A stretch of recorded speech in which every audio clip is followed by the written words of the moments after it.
So if you found yourself here, it's because you are very concerned about your jazzy iPhone 11 Pro, or maybe the iPhone 12, whatever that's going to be. At the time of recording this video, Apple will be announcing today their new phone, probably.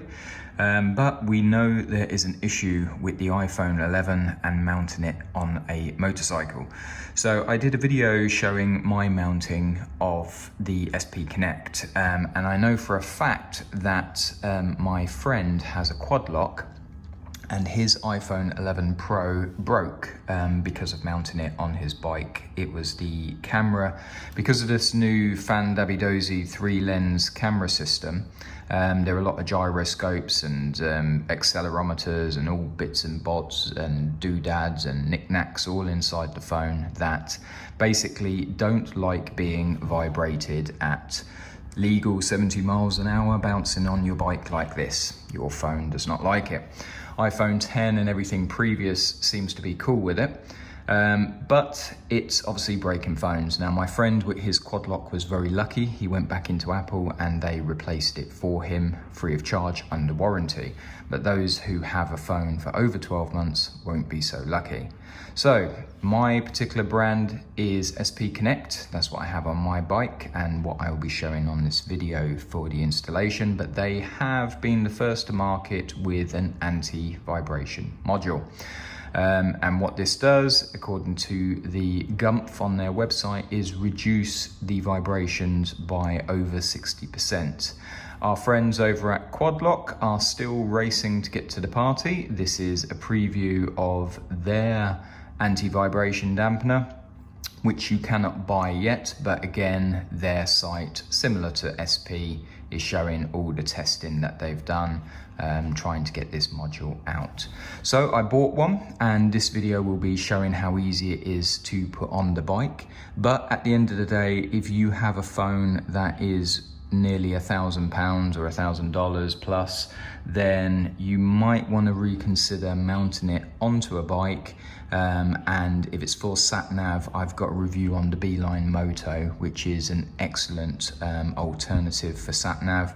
If it's so you can easily control your music and see who's calling you, etc., then you're going to have to make a decision. But in my particular case, I always had this mount as an emergency only, which is why my phone has survived, luckily, short trips with the original SP without the vibration module.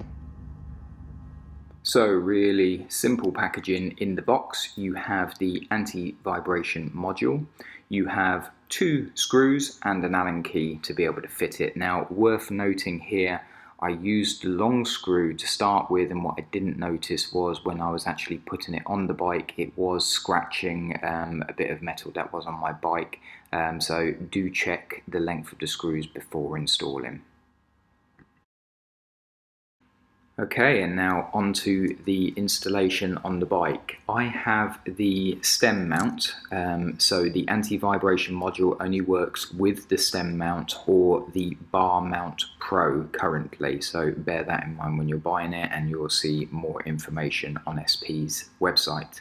The installation is really simple. You simply just unscrew the old center holder and then you re-screw in the new anti-vibration module. As I mentioned earlier, do be careful about the length of the screw, because the one I used first was a little bit long and was scratching the bit of metal behind. Didn't do too much damage, but just be aware of that.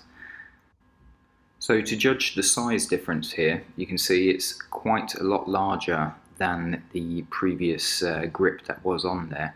So that is also something to bear in mind with the positioning on your bike. In my case, it made no difference, but you can see it is quite close to my keys and could have mattered there. Just going round the back, you can see that there is some padding here that obviously is what makes this vibration module work. That's going to absorb all of the vibrations coming through so they don't get to your phone.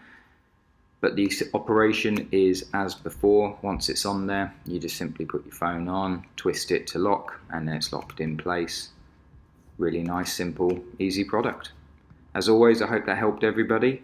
Any questions, feel free to put them in the comments and I'll answer as best I can.